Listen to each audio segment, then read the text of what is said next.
seama că e nasol și deja când eram aproape de ieșirea din sală, da? Că mai e o antecameră, da? Deja era tot tavanul în flăcări și curgeau darea și atunci m-am panicat. Grav, am început, am împins, că nu mai știu, da? Deși lumea striga în panică, haos. Da. Și cu un metru înainte de ieșire, deja nu puteam să mai ies și mi-era foarte frică. Și am reușit, am luat o gură serioasă de fum, mi-a fost nasol, am reușit să scap. Și pe urmă nu mai, adică dacă te uitai în spate era ceva așa. Se mai vedea ceva din cauza? Negru, nimic. Nu, și venea după tine, asta era nasol. Pe gangul ăla e un canal de acces pe club și normal că tot fumul ieșea pe canalul ăla și pe urmă se răspândea și în părți, era mult. Și... ce? Iată. Și câte persoane erau la momentul ăsta? Nu știu, era multă lume. Să fi fost 300 de oameni, cam așa. Nu știu să estimez foarte bine, nu-mi dau seama. Capacitatea toată e de vreo 400, cred. Să fi fost vreo 300. Nu știu dacă 400 om lângă om s-au respirat sau mă rog. Ai încercat după ce ai ieșit să acorzi primul ajutor? Nu poți, stăteai cu telefonul în mână și nu știi ce să faci. Adică n-aveai cum ce să faci, să intri în... Iată, cazanul cu smoală, adică ce să... Și m-a venit o bezoaică lângă mine, că my boyfriend is inside și nu știu ce, ce să fac.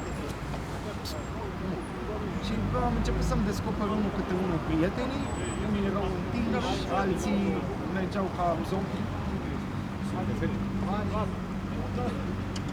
Doi, da. Am înțeles că, mă rog, am ajuns niște vorbe care fi având 45% axuri, ceea ce e destul de nasol, față și cu alte probleme. Istoric medical nasol. Da. N-aveai ce să acolo, era o demență. Cine a ajuns? Băi, parcă salvările, nu știu, parcă, poliția, parcă nu știu, poliție și nu mai am. Oricum târziu, adică eu cred că au trecut cel puțin 10 minute. Deci ori nu știu, a fost panica atât de mare că a trecut timpul mai mult, deși nu, că normal ar fi să în panica aia să treacă repede.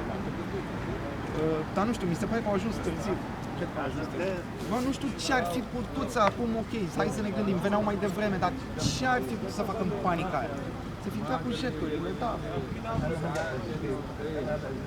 Jetul de apă, poate ar fi fost. Da, oricum. Da, așa, nu-mi imaginam vreodată că poate fi o asemenea combustie într-un loc. Adică parcă ar fi stopit cineva cu un gaz. Mai descrie-mi, te rog, cum a fost la ieșire? Te-ai vrut să ieși, ce ai simțit? Eram tamponat din ambele părți, adică nu, erai ca într-o menghină, nu ieșeai, nu puteai. Deci tot ce speram... Da, și speram că să vină cineva să destupe toată treaba.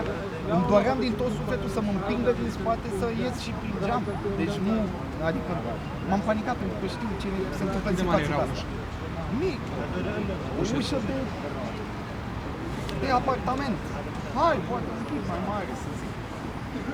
Adică, clar, locul ăsta, când a fost construit, și multe locuri nu sunt gândite pentru astfel de situații, pentru situații de...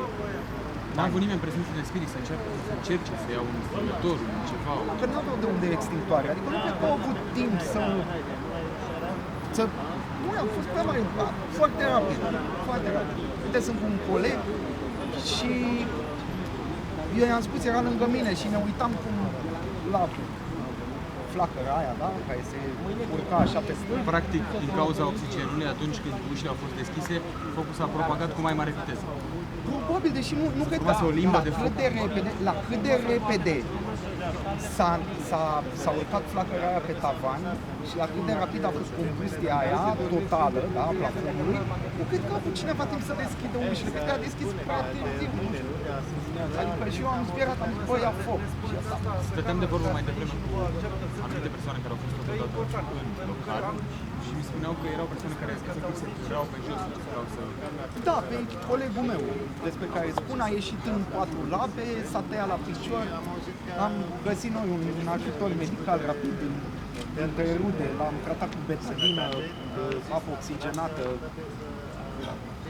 tifoane și da, dar l-au luat acum și l-au băgat și l-au mai tratat un pic aici.